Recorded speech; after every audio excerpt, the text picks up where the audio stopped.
सर्व शुद्ध वालो मणिवाल आश्विना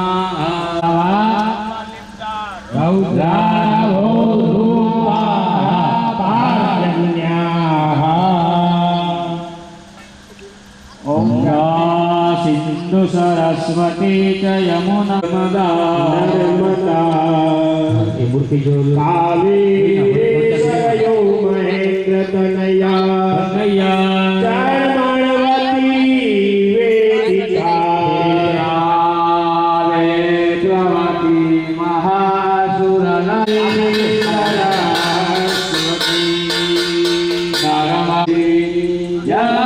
नमो नमः वैदेवताय नमो नमः वस्त्रम पवित्र चंदन तिलक करो हरि ओम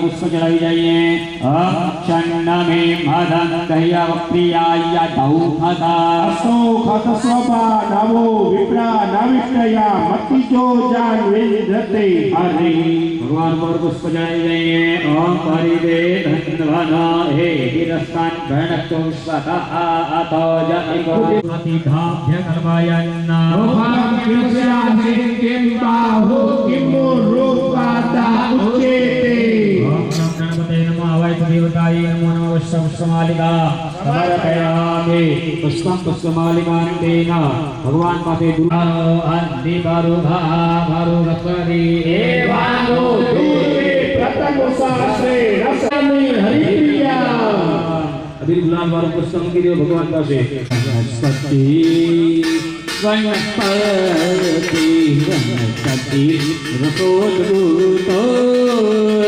गंगायो गंगायुतना अग्रयो गंगारो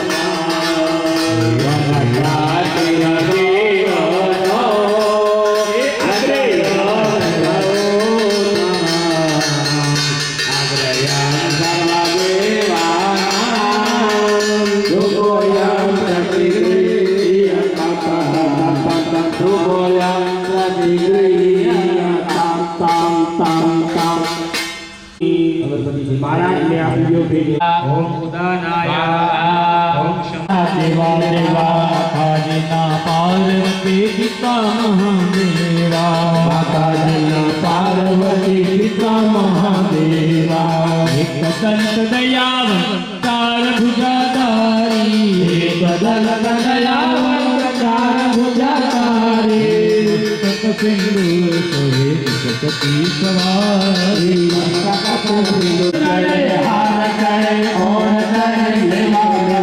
भगवंता भूगल में संत करे से आँख पे कुटियन को पाया मन को आँख पे कुटियन को पाया मन को उतर दे मन को माया मन को उतर दे लगे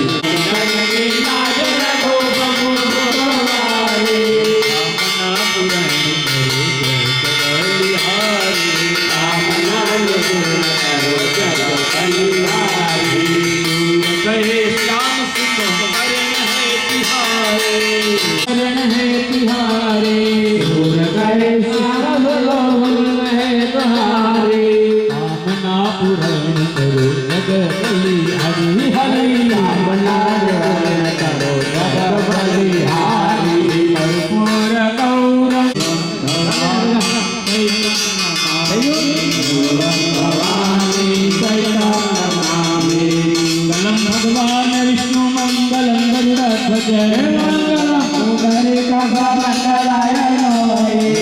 मंगल मंगली हिंदी शुरुआत साधके कारणे नमस्ते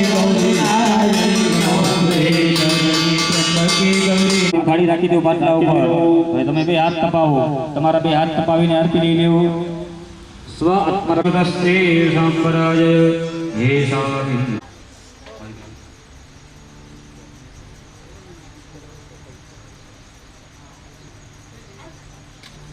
माता पितृचरण कमलेभ्यो नमः लक्ष्मी नारायणाय नमो नमः जमनात्मा पानी रखी जाइए विष्णोर्विष्णुः अत्रात्ति महामङ्गल्य फलप्रमाशोत्समेमाशे पुण्यपवित्रकारे कार्तिकदामोदरमाशे शुभपुण्यदितो वारश्रेष्ठः शुभपुण्यपवित्रकार्यज्ञ गुरुपुत्रवासरे आदियोर्कर्णलग्ना मुहूर्तसमवाय एवं सखिलकुटुम्बपरिवारजनानां क्षेमार्थं विजयार्थं लाभार्थं मनोकामनामयेन अद्य चतुर्थदिने प्रातः काले निर्विघ्नतासिद्धये गं गणपतये नमो नमः लक्ष्मीनारायणाय नमः आत्मनकुलाम्बिकाय नमो नमः श्री मणिचुक्रिये भगवान भगवत भगवान मन्ये कर जाओ।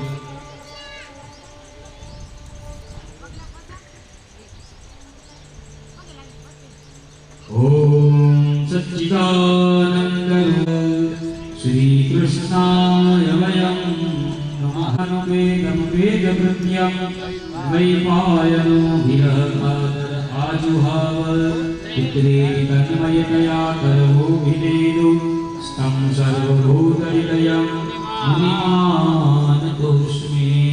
पुराणपुरुषोत्तमाय नमः ध्यानं समर्पयामि।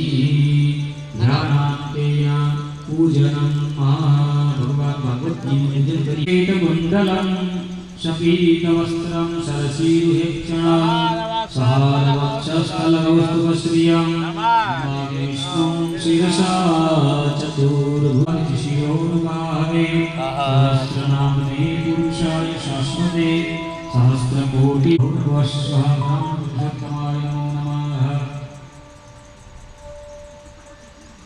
गन्धं समर्पयामि अक्षतं भगवती नमस्कार पठतु युवास्वादा परिहिताकादेतुरान् भवति जायमानः तन्धीरासुरवैनन्ति मनसो स्वाध्या देवयन्ताः वस्त्रात्तेन नैवेद्यं नैवेद्यनानि च आहारं भक्ष्यभोज्यं च नैवेद्यं प्रतिपेयताम् नैवेद्यं अपानाय स्वाहा ध्यानाय स्वाहा उदानाय स्वाहा समानाय स्वाहा। चार पंक्ति पानी भरी नदी दइए फलं समर्पयामि मुखे मुखे मुखे आचमनीय। वासनी चौथी कांड पर प्रथम 2 वक्त पानी चढ़ाओ। ओम पितृभ्यः स्वदायिभ्यः स्वदा नमः पितामहेभ्यः स्वदायिभ्यः स्वदा नमः प्रपितामहेभ्यः स्वदायिभ्यः स्वदा नमः। अक्षन्नपितरो भीमदण्डकं अनपदाधरः अक्षय पुण्डरीकाक्ष पितृमोक्षप्रदोद्भवः कृष्ण कृष्ण कृपालुत्वम् अगतितमं देवीं सरस्वतीं व्यासं ततो जयमुदीरयेत् नारायणं सुरश्रेष्ठ आराधनिकीयं नटवर श्याम मुरारी नटवर श्याम मुरारी जय मंगलकारी ओम जय बंसीधारी ज्यारे वध तो भार पृथ्वी पर भारी प्यारे प्यारे कृत तो अवतारी ओम जय बंसीधारी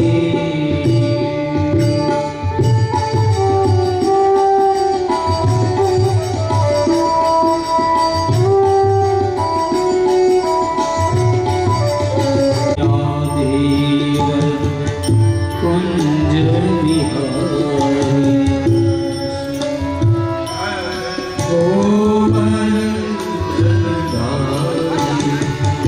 श्री राधे वर कुंज बिहारी श्री राधे कुंज बिहारी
बोलिए भागवत भगवान की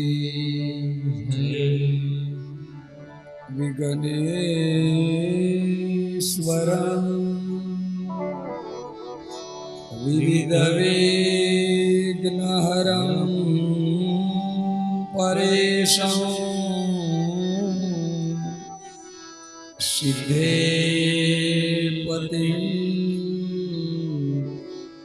सकलसिद्धिप्रदं सुरेशं बुद्धेपतिं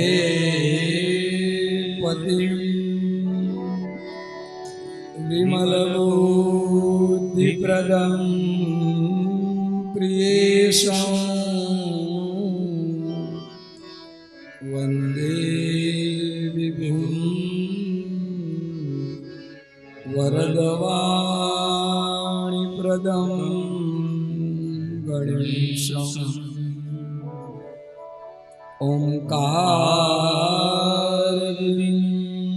ओंकारबिन्दुसंयुक्तं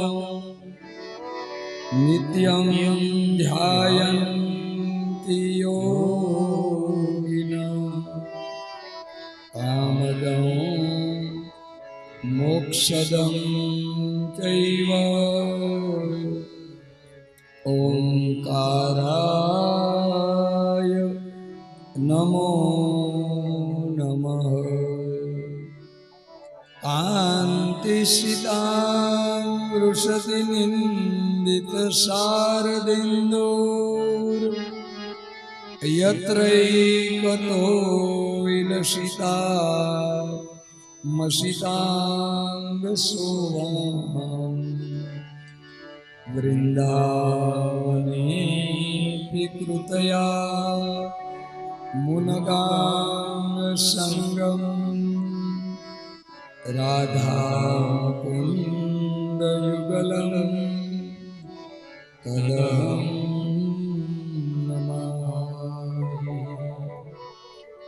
नमोऽस्तु ते व्यास विशालबुद्धये फुल्लारविन्दायतपत्रनेत्रम् येन त्वया भारततैलपूर्णम्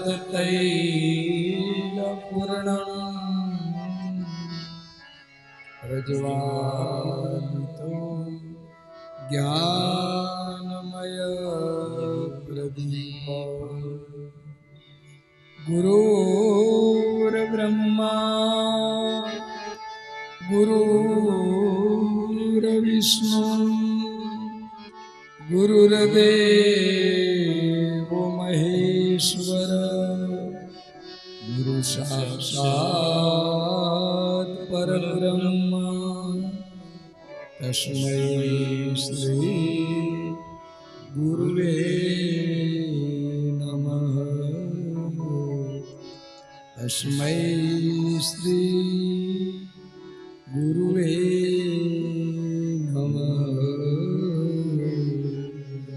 तस्मै श्री गुरुवे नमः अतः गोविंद माधव स्तोत्र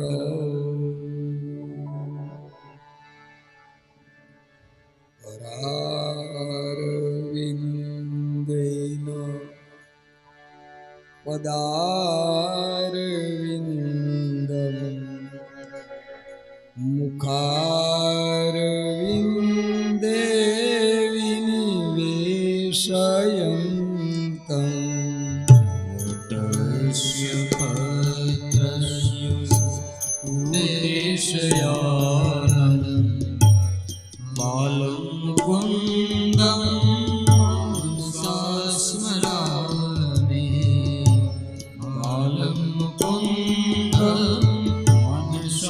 स्मरामि हे श्री कृष्ण गोविंद हरे मुरारी हे नाथ नारायण वासुदेवा विपश्वा देव गोविंद दामोदर माधवेति गोविंद दामोदर माधवेति विक्रे तु कामा किल गोप कन्या मुरारी पादार्पित चित यानिकं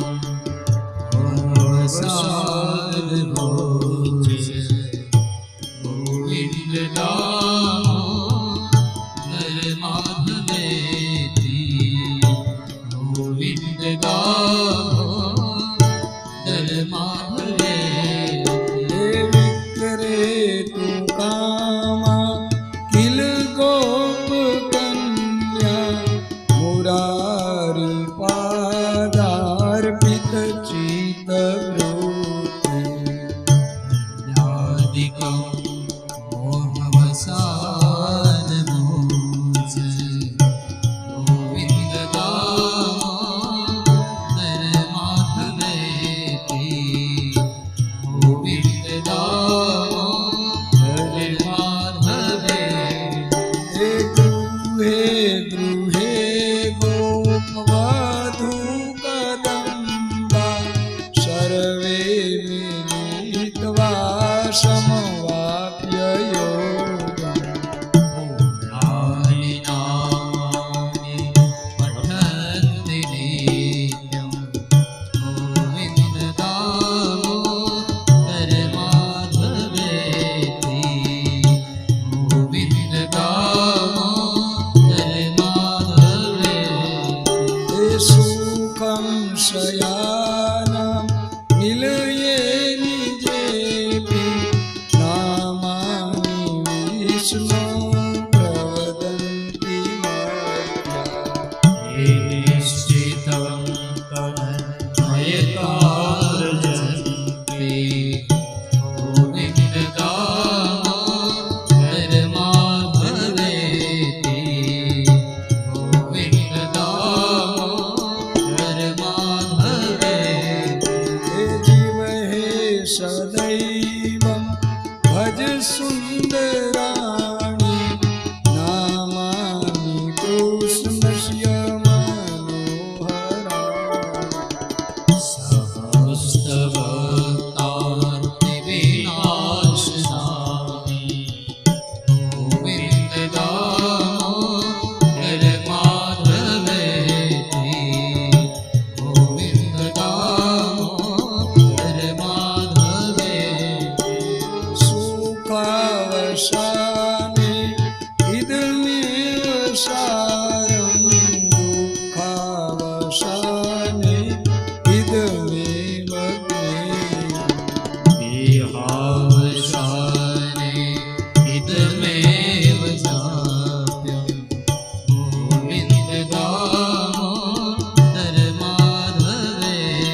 प्रियहितत्वां परमं वदामि।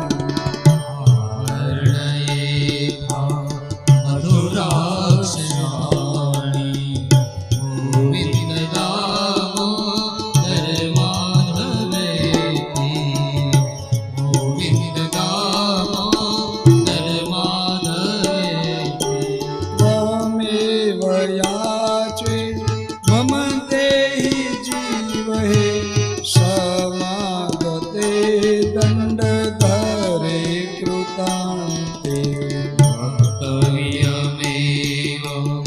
मधुरशुभज्ञा गोविन्द दामोदर माधवेति गोविन्द दामोदर माधवेति अग्रे कुरूणाम् अथ पाण्डवानां दुःशासनेनार्तवत्र केशा कृष्णातता जगन्नाथ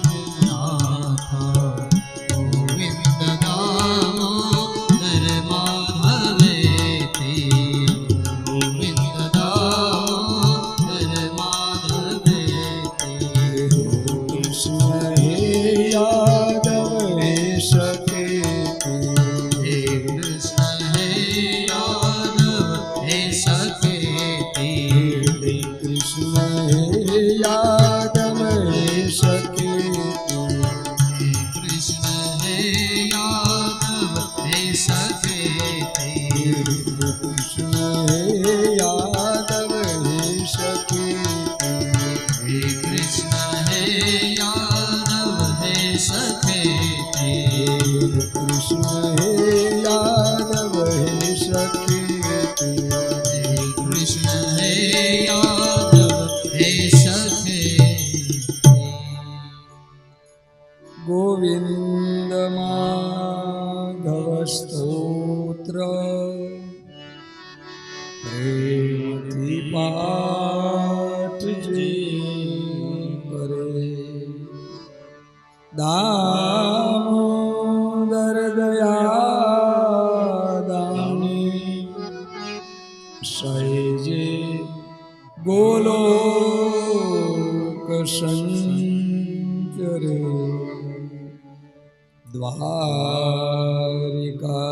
દ્વારિકાધીશ કી જય कुलदेवी मात की जय अथ भागवत चतुरश्लोकी श्री भगवानुवाच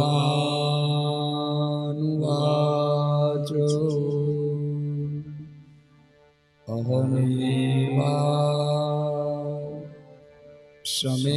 समेवाग्रे नान्यदया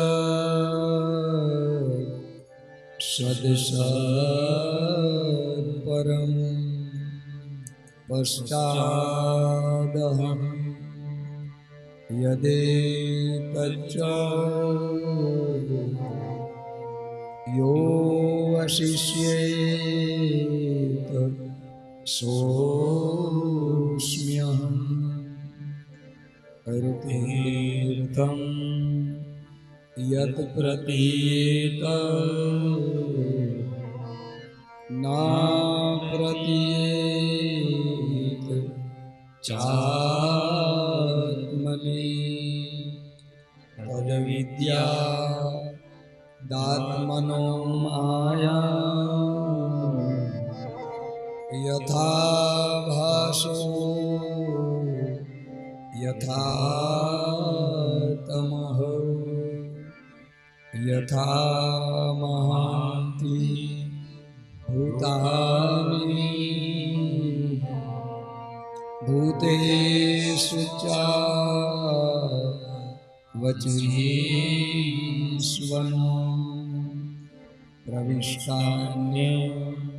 प्रविष्टानि તથા તેષો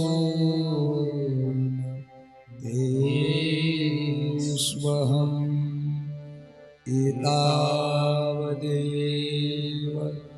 જિજ્ઞાસ્યં તત્વજિજ્ઞા સુનાત્મનઃ અન્વય વ્યતિરેકાભ્યામ યત સ્યાત સર્વત્ર સર્વદા. શ્રીમદ્ભાગવતે મહાપુરાણે ભગવદ્ બ્રહ્મ સંવાદે ભાગવત ચતુર્શ્લોકી કૃષ્ણાર્પણમ અસ્તુ. ગોવર્ધનનાથ કી જય. માધવરાય ભગવાન કી જય. અજીપાળ દાદા કી જય. જેસલ પીર કી જય. તોરલ માત કી જય. શ્રી ગણેશાય નમઃ.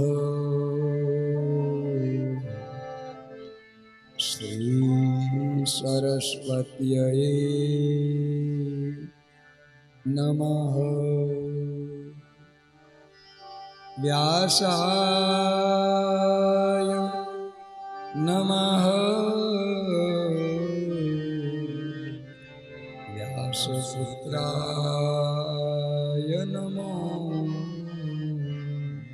નમઃ. શ્રી પરમાત્મને નમઃ. શ્રી સદગુરુ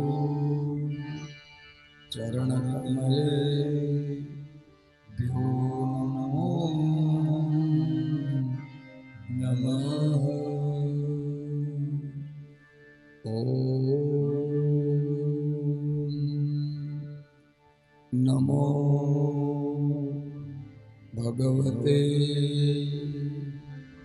વાસુદેવાય.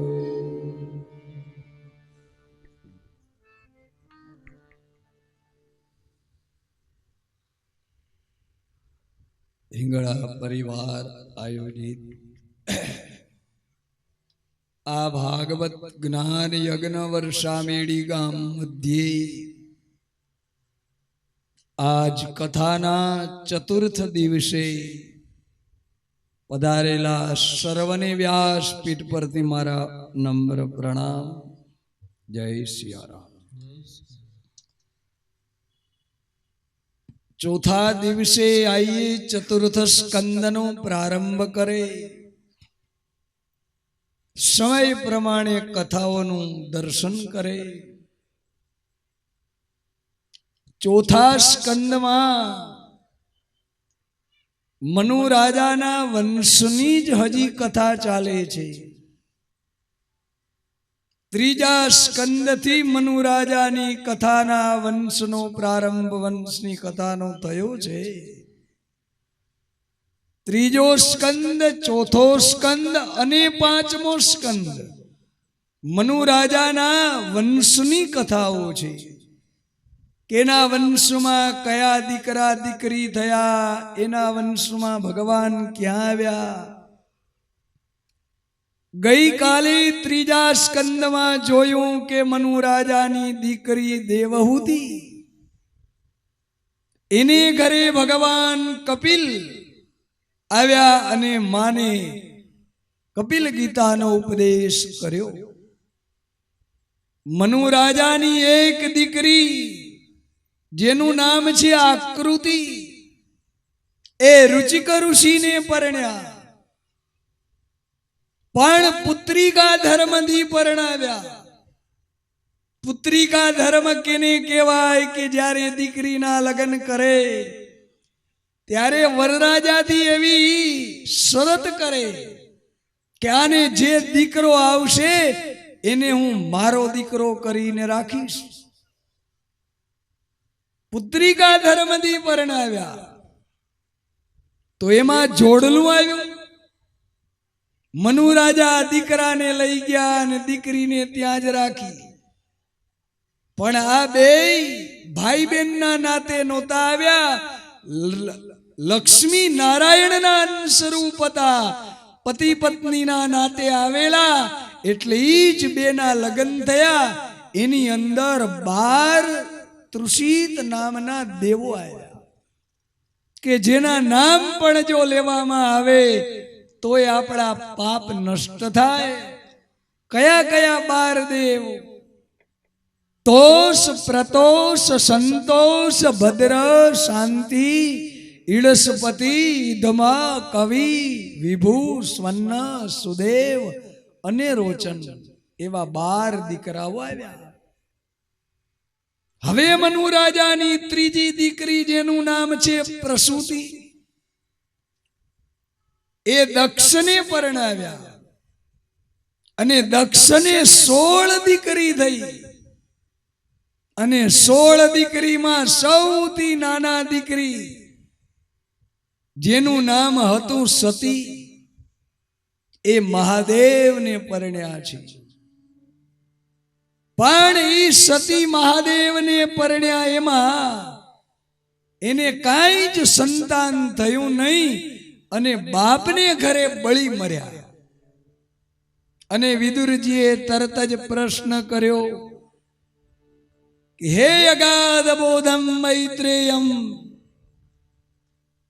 દીકરીને સાસરામાં દુઃખ હોય એ તો ઘણી જગ્યાએ છાપાઓમાં વાંચીએ, ટીવીમાં જોઈએ કે દીકરીએ સાસરાના ત્રાસથી આપઘાત કર્યો, બળી મરી, કૂવામાં જંપલાવ્યું, એવું ઘણીવાર સાંભળીએ, જોઈએ. પણ આ દીકરી બાપને ઘરે કેમ બળી મરી? બાપના ઘરે એવું શું દુઃખ હતું? તો કે સાંભળો રાજન, બાપના ઘરે કાંઈ બીજું દુઃખ ન હતું, પણ એમાં સસરા જમાઈ એનું વેર કારણભૂત બની ગયું, નિમિત્ત બની ગયું. સસરો છે દક્ષ, જમાઈ છે મહાદેવ. આ એમાં સસરા જમાઈને બનતું નહોતું ને એમાં દીકરીનો ભોગ લેવાઈ ગયો, સતીનો. બન્યું એવું કે એકવાર મોટી સભા ભરાયેલી હતી. કઈક દેવો બેઠેલા, મહાદેવ પણ હતા સભામાં. અને એમાં સભાના અધ્યક્ષપતિ જે દક્ષ હતા એ આવ્યા. અને જેવા દક્ષનું આયોજન, દક્ષે સભામાં પ્રવેશ કર્યો અને એ સાથે જ આખી સભા ઊભી થઈ અને દક્ષને સન્માન દીધું.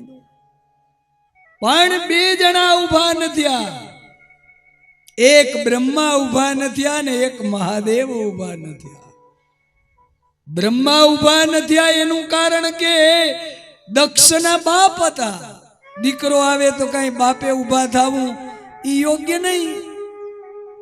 પણ મહાદેવ ઊભા ન થયા, કારણ કે મહાદેવને તો ખબર જ નહોતી કે સભામાં કોણ આવે છે, કોણ જાય છે. એ તો આંખો બંધ કરીને બસ રામ રામ રામ રામ બોલતા હતા. અને મહાદેવ ઊભા ન થયા તો સસરાને એટલે દક્ષને ખોટું લાગ્યું. સભાની અંદર જેમ તેમ મંડ્યો બોલવા, અરે આ જમાઈ છે પણ આને કાંઈ વિવેકનું ભાન નથી. વડીલ આવે તો ઊભા થઈ સન્માન દેવું એવું કાંઈ આ જાણતો નથી. ભૂતડાઓ હારે રહી રહી અને ભૂત જેવો થઈ ગયો છે. આ મસાણ મારેનારો છે, આ ભિક્ષા માંગીને ખાનારો છે, દિગંબર નગ્ન ફર્યા કરે છે. જેમ ઠીક લાગે એમ મંડ્યો દક્ષ બોલવા.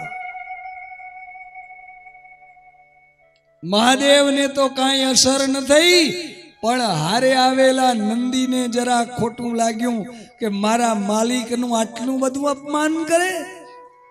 શ્રાપ દીધો કે જા તને બોકરાનું માથું આવશે. દક્ષે સામો શ્રાપ આપ્યો. સામા મંડ્યા બોલા ચાલી થવા, અને મહાદેવની સમાધિ ઉતરી ગઈ. જોયું તો બધાયના તબલા ચડેલા હતા. પૂછ્યું નંદીને કે કેમ બધા આમ તંગ વાતાવરણ છે? તો કે તમારે કારણે. તો કે મારે કારણે? તો કે હા, તમે સભામાં ઊભા નથી, આ તમારા સસરા આવ્યા એને માન ન દીધું ને, આ એટલે કેટલું બોલી ગયા. મહાદેવ નંદીને પૂછે કે શું બોલ્યા? તો કેમ કીધું કે ભૂતળાઓ હારે ફરો છો. તો કે તે મને કોઈ દી અપ્સરાઓ હારે ફરતા જોયો? ભૂતળા હારે ફરવું જાઉં તો કે ઈ મારો સસરો છે, મને બરાબર ઓળખી હોય તો જ દીકરી દીધી હોય ને.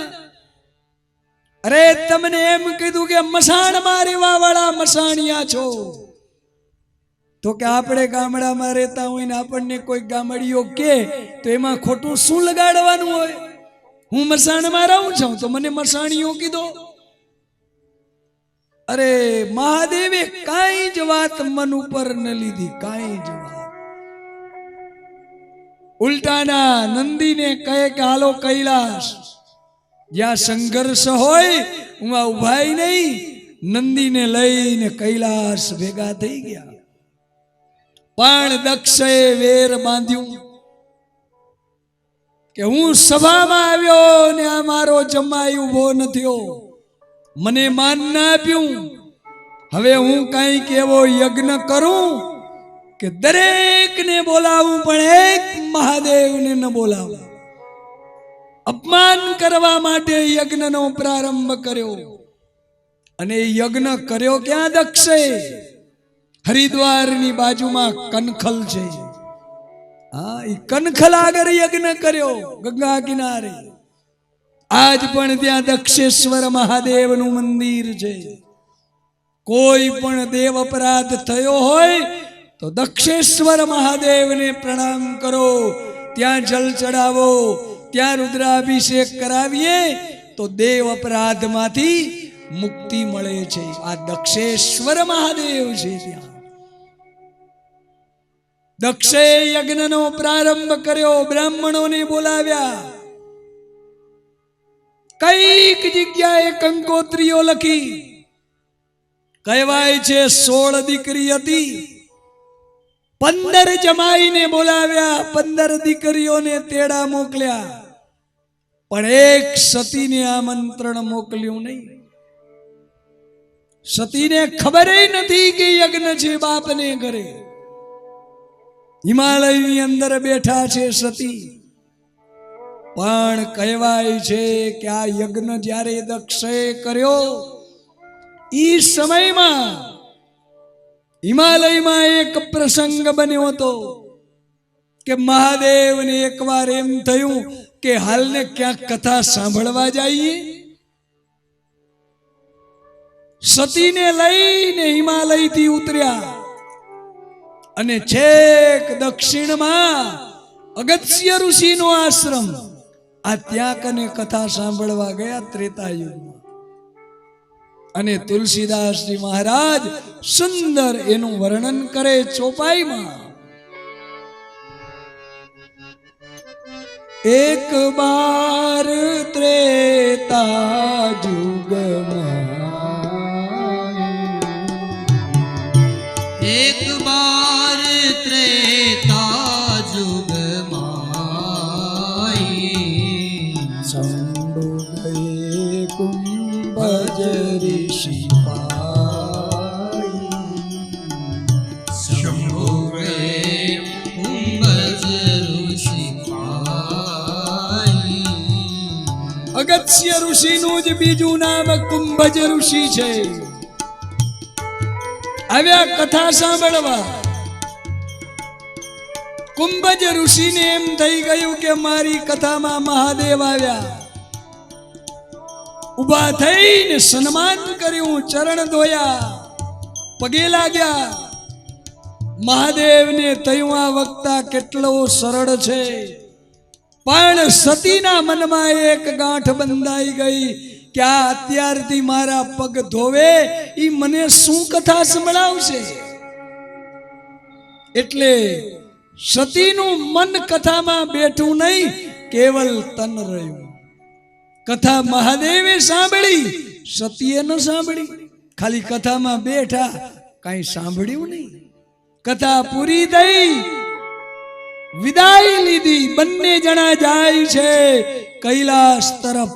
અને ત્યાં રસ્તાની અંદર જ સામે રામજીનું દર્શન થયું. કારણ ત્રેતા યુગ હતો, અયોધ્યામાં રામનો જન્મ થઈ ચૂક્યો હતો, વનવાસ મળ્યો હતો, સીતાનું હરણ થઈ ગયું હતું. અને રામજી સીતાને શોધતા શોધતા રામ અને લક્ષ્મણ આવે અને મહાદેવ અને સતી કથા સાંભળી અને ઘરે જાય છે. રામજી રડતા હતા, હે સીતે કરીને.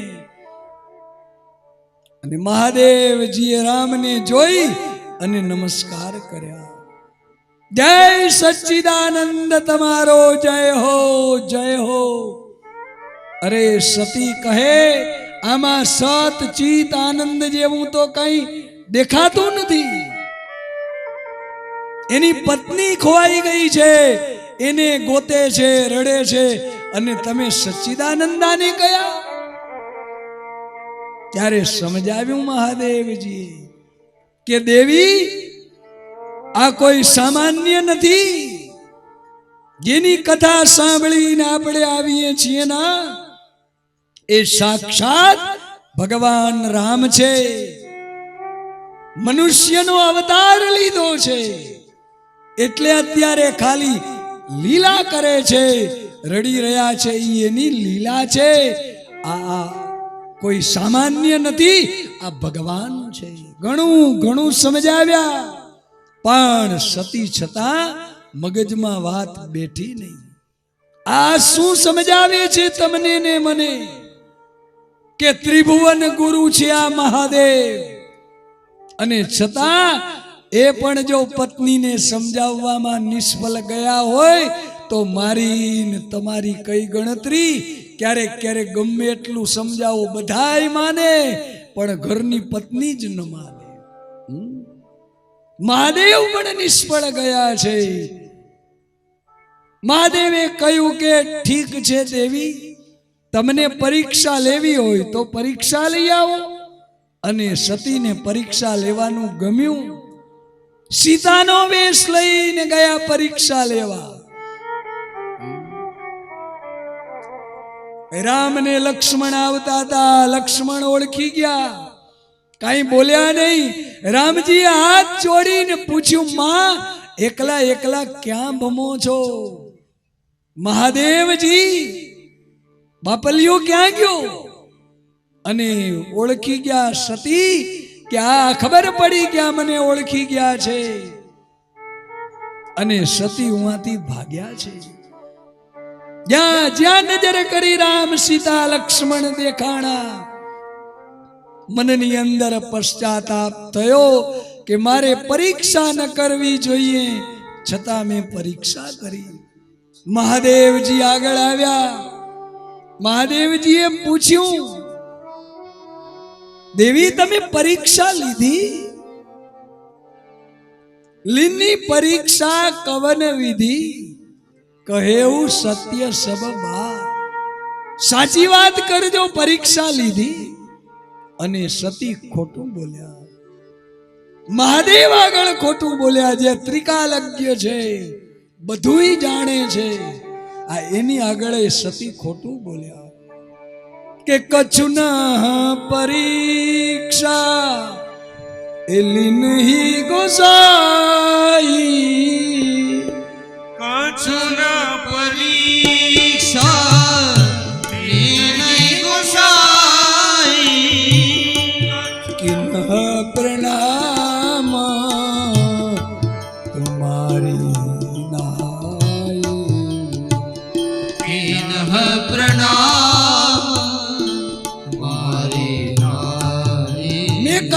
પરીક્ષા નથી લીધી કાંઈ. તમે દૂરથી પ્રણામ કર્યા, હું નજીક જઈ અને પ્રણામ કરી આવી. અને ખરેખર તો પ્રણામ રામજીએ કર્યા હતા, સતીએ તો કાંઈ પ્રણામ નતા કર્યા. ખોટું બોલ્યા છે. મહાદેવજીને ખબર પડી ગઈ, ધ્યાન લગાવીને જોયું, ત્યારે મારી માં જાનકીનો વેશ લીધો. હવે આનું આ શરીર રહે ત્યાં સુધી મારે માટે આ માં સમાન છે.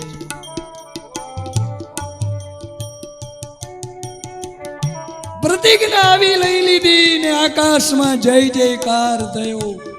સતીએ પૂછ્યું, તમે કઈ પ્રતિજ્ઞા લીધી? પણ કઈ વાત મહાદેવજીએ કરી નહીં. બીજી કથાઓ સંભળાવતા સંભળાવતા કૈલાસ લઈ ગયા.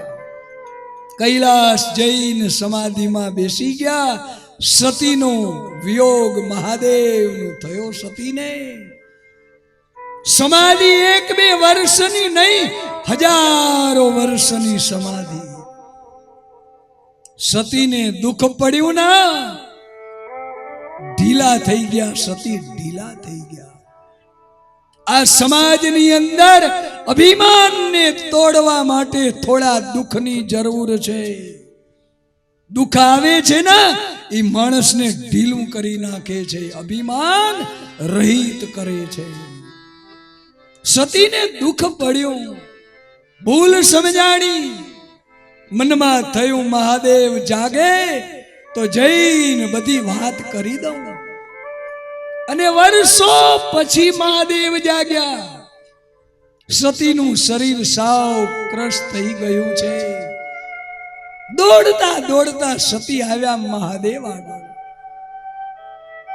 પણ જેવા આવ્યા ને એવા મહાદેવજીએ વામ ભાગ હર આસન દિનના હંમેશ બાજુમાં બેસાડતા, ક્યારેક ક્યારેક ગોઠણ ઉપર બેસાડતા.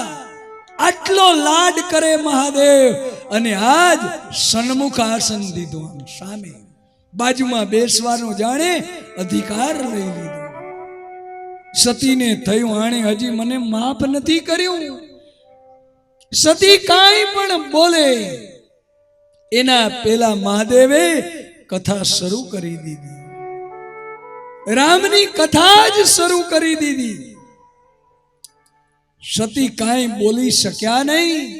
પડી જ સમયે અહીંયા કથા ચાલતી હતી અને માથેથી એક પછી એક વિમાન મંડ્યા નીકળવા. દેવતાઓ જતા હતા સતીના બાપને ઘરે યજ્ઞમાં.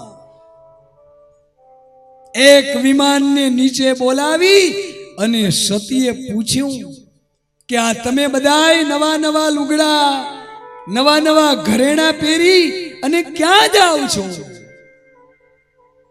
તઈએ એ વિમાન ચંદ્રનું હતું. ચંદ્રએ અને રોહિણીએ કહ્યું કે તમને ખબર નથી? તમારા બાપને ઘરે રૂડો યજ્ઞ થાય છે, ઉમાં અમે જઈએ છીએ. અને તઈએ સતીને ખબર પડી કે બાપને ઘરે યજ્ઞ છે. આવ્યા તરત જ મહાદેવ આગળ. અરે ભોલેનાથ, કથા તો પછી થશે. મારા બાપને ઘરે રૂડો યજ્ઞ થાય છે. પ્રજાપતેસ્તે સ્વસુરસ્ય સાંપ્રતમ. તમારા સસરાને ઘરે યજ્ઞ છે. હાલો હાલો જલ્દી તૈયારી કરો. દીકરી જમાઈ જો મોડા પહોંચશે તો ખરાબ લાગશે.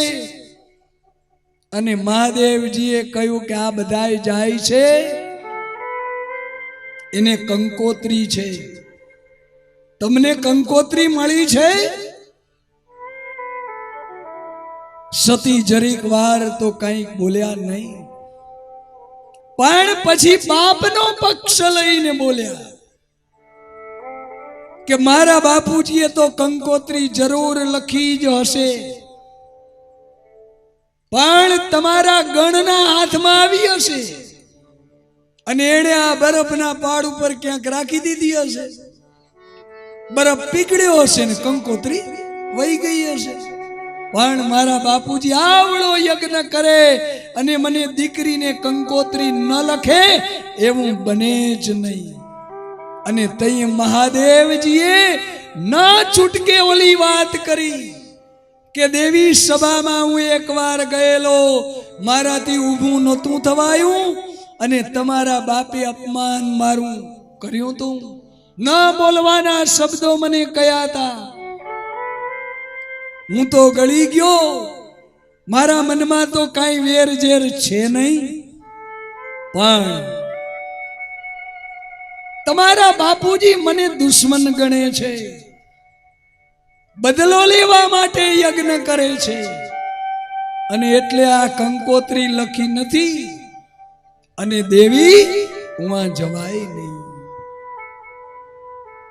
જાત જહાં આદર નહીં અને નહીં નહીં નો મેની, તુલસી વહાનવ જાઈએ ભલે કંચન બરસે મેહ.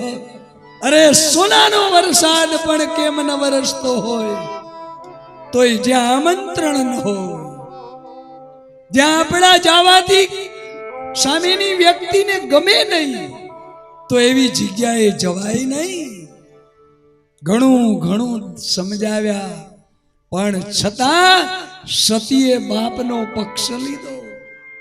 કારણ કે દીકરીને બાપ પ્રત્યે જરા વધારે લાગણી હોય છે. દીકરાઓને હોય પણ દીકરીને જરા બાપ પ્રત્યે વધારે લાગણી હોય એમ શાસ્ત્ર કહે છે.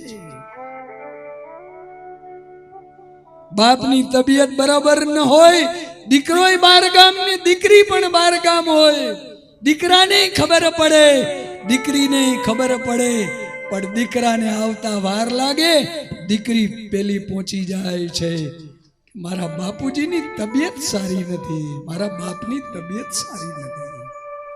દીકરીને બાપ પ્રત્યેની લાગણી કંઈક વિશેષ હોય છે. આજ બાપનું ખેંચ્યું છે સતીએ કે તમે જ કથામાં કહો છો કે બાપને ઘરે, ભાઈને ઘરે, ગુરુને ઘરે કે મિત્રને ઘરે કંકોત્રી ના આવી હોય ને તોય જવાય. દેવી વાત સાચી છે, જવાય. પણ કઈએ જવાય કે આપણને દુશ્મન ન માનતો હોય તો. આટલું આટલું મહાદેવે સમજાવ્યું છતાં સતીને બાપના ઘરે જવાની ઈચ્છા છે. વળી દરવાજા સુધી જાય, વળી ઘરમાં આવે, વળી જાય, વળી આવે કે શું કરું શું કરું. અંતે નક્કી કર્યું કે જાઉં. પતિની આજ્ઞા નથી છતાં સતીએ ઉમરો ઓળંગ્યો. ના પાડે છે ધણી છતાં ઉમરો ઓળંગ્યો. નારી માટે આ કથા બહુ જ મહત્વની છે. આ સતી ચરિત્ર કે ઘરની અંદર કઈક સંઘર્ષ હોય ના, ઘરની અંદર અનબની હોય ત્યારે દીકરીએ ઉમરો ઓળંગી અને પાડોશીના ઘરે પણ ન જવાય. બાપને ઘરે કે ભાઈને ઘરે તો વાત જુદી રહી, પાડોશમાં પણ ન જવાય. ઘરમાં ઝઘડા હાલતા હોય તો આ નારીનો ધર્મ છે. બહુ દુઃખ થાય તો ખૂણામાં બેસી ભગવાન આગળ રોઈ લેવાય. ઈ ટાણે જો ધર્મ ચૂકી અને પાડોશમાં જાય, બેનપણીના ઘરે જાય તો પછી ઓલા ગીતો ગવાય છે ને કે વવ્વે વગોવ્યા મોટા ખોરડા રેલો. બદનામ બહુ થાય કે એણે વાત બહાર કાઢી, એણે અમને વગોવ્યા. આ સ્ત્રીનો ધર્મ છે કે ઘરમાં ઝઘડા હોય ત્યારે ઉમરો ન ઓળંગાય. આ સતીએ ભૂલ કરી. બાપને ઘરે જવા તૈયાર થયા, પણ મારો મહાદેવ કેટલો ભોળિયો છે. મનમાં થયું કે ના પાડું છું તોય જાય છે. તો હવે એનું ભલું નથી